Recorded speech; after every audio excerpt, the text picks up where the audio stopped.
Assalamualaikum warahmatullahi wabarakatuh. Terima kasih sebab dah singgah ke channel Cikgu. Jadi untuk video kali ini kita akan menjawab beberapa soalan dalam bentuk struktur ayat, yang mana nanti daripada struktur ayat tu kita kena keluarkan dia punya ketaksamaan yang berkaitan. Jadi kat sini korang akan banyak jumpa dengan term-term macam tidak lebih daripada, tidak kurang daripada, maksimum, minimum, sekurang-kurangnya, selebih-lebihnya dan yang seangkatan dengannya lah. Jadi kita akan belajarlah apa yang dimaksudkan dengan term-term tu tadi. Okey, tanpa buang masa, jom kita tengok contoh soalan yang pertama. Seorang pekedai ingin memesan X batang pen jenama A dan Y batang pen jenama B masing-masing berharga RM4 dan RM6 sebatang. Pembelian pen itu adalah berdasarkan kekangan berikut. Jadi kekangan yang pertama adalah jumlah bilangan pen yang dibeli tidak kurang daripada 20 batang. Dekat sini dia menggunakan perkataan tidak kurang. Tidak kurang ni sama je maksud dengan sekurang-kurangnya. Jadi contoh yang paling dekat dengan kita sekarang adalah waktu berbuka puasa. Secara umumnya waktu berbuka puasa di negeri Selangor tidak kurang daripada pukul 7.20 malam. Jadi mengikut kawasan lah, di negeri Selangor ada yang berbuka pada pukul 7.20, ada yang berbuka pada pukul 7.21, 7.22 dan ke atas. Tapi kurang daripada 7.20 tidak ada. Dalam bentuk ketaksamaan, kita akan wakilkan menggunakan simbol lebih besar atau sama dengan. Jadi berbalik-balik pada kehendak soalan.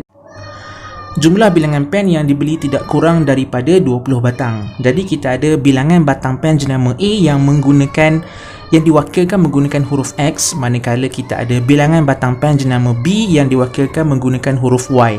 Maka ketaksamaan yang pertama kita adalah X tambah Y lebih besar atau sama dengan 20. Ini kita punya ketaksamaan yang pertama untuk situasi yang pertama.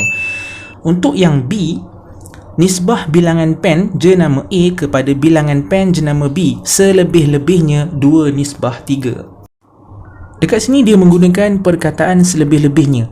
Selebih-lebihnya ni samalah juga maksud dengan tidak lebih daripada, dan sama juga maksudnya dengan maksimum. Okey, sebagai contohnya kita gunakan perbelanjaan harian kamu ke sekolah.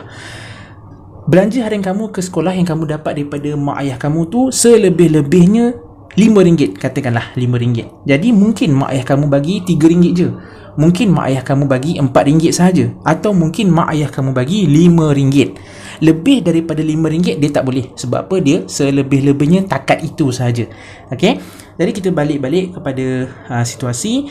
Nisbah bilangan pen jenama A kepada bilangan pen jenama B selebih-lebihnya 2 nisbah 3. Untuk situasi yang kedua ni, dia masih lagi bercerita tentang bilangan pen, yang mana bilangan pen untuk jenama A dia gunakan X sebagai perwakilan, manakala bilangan pen untuk jenama B dia gunakan Y sebagai perwakilan. Maka dia akan jadi X nisbah Y lebih kecil atau sama dengan 2 nisbah 3.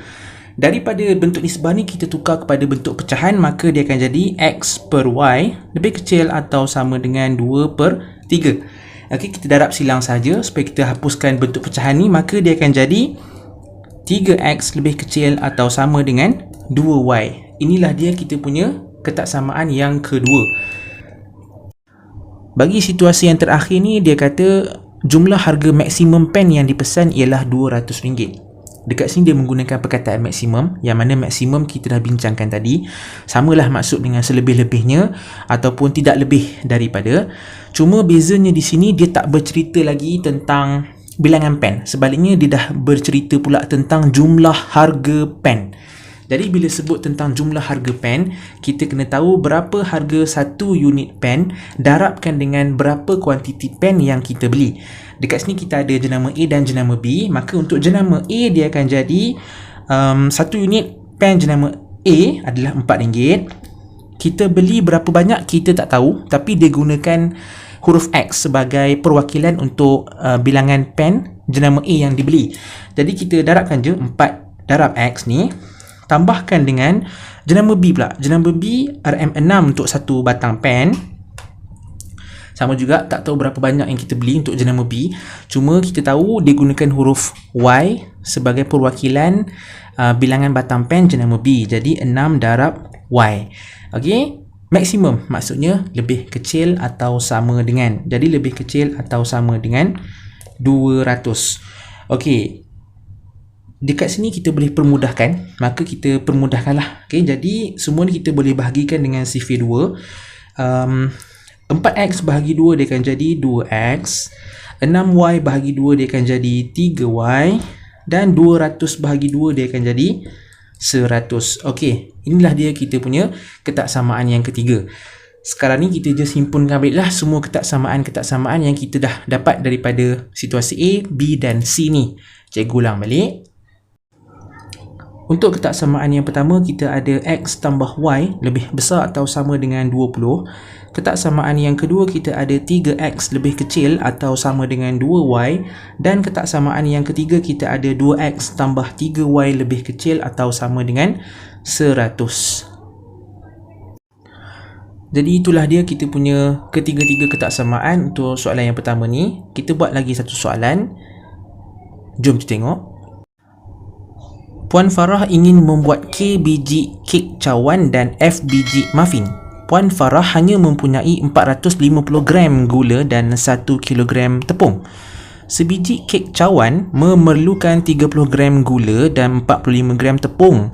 Sebiji muffin memerlukan 35 gram gula dan 60 gram tepung. Bilangan kek cawan yang dibuat adalah tidak lebih 4 daripada bilangan muffin. Tulis 3 ketaksamaan linear yang mewakili situasi itu. Pertama sekali, Puan Farah ni dia ada kapasiti gula sebanyak 450 gram. Jadi kita akan bercakap dulu tentang kadar penggunaan gula dalam penghasilan kek cawan dan juga muffin. Untuk kek cawan, satu kek cawan memerlukan 30 gram gula. Dia tak bagi tahu kita berapa bilangan kek cawan yang Puan Farah ni nak buat. Cuma Puan Farah ni menggunakan huruf K sebagai perwakilan bilangan kek cawan yang nak dihasilkan. Jadi 30 darabkan dengan K tambah dengan yang sekarang kita buat yang muffin pula. Kadar penggunaan gula dalam penghasilan muffin. Satu biji muffin memerlukan 35 gram gula. Sama juga kita tak diberitahu berapa biji muffin yang nak dihasilkan. Cuma ianya menggunakan huruf F sebagai perwakilan bilangan biji muffin yang nak dibuat. Jadi 35 darabkan dengan F. Lebih kecil atau sama dengan 450. Kenapa lebih kecil atau sama dengan 450? Sebab kapasiti gula yang kita ada cuma ada 450 gram sahaja. Ianya tak boleh lebih daripada tu. Sebab itulah mesti lebih kecil ataupun sama dengan. Cuma daripada ketaksamaan ni kita boleh permudahkan. Semua ni kita boleh bahagi dengan sifir 5 ni. Okay, jadi 30 bahagikan dengan 5 kita dapat 6. 6K tambah dengan 35 bahagi dengan 5 kita dapat 7. 7F lebih kecil atau sama dengan 450 bahagi dengan 5 kita akan dapat 90. Okey, jadi inilah kita punya ketaksamaan yang pertama. Untuk ketaksamaan yang kedua, kita bercakap pula tentang kapasiti tepung yang Puan Farah ni ada. Jadi Puan Farah ni ada 1 kilogram tepung sahaja. Cuma daripada unit kilogram ni cikgu ubah kepada gram lah. Maka 1 kg akan bertukar menjadi 1000 gram. Sebab apa? Sebab kita kena pastikan semua unit yang kita guna tu mestilah seragam. Okay? Jadi 1 kg ni sama dengan 1000 gram lah. Okay.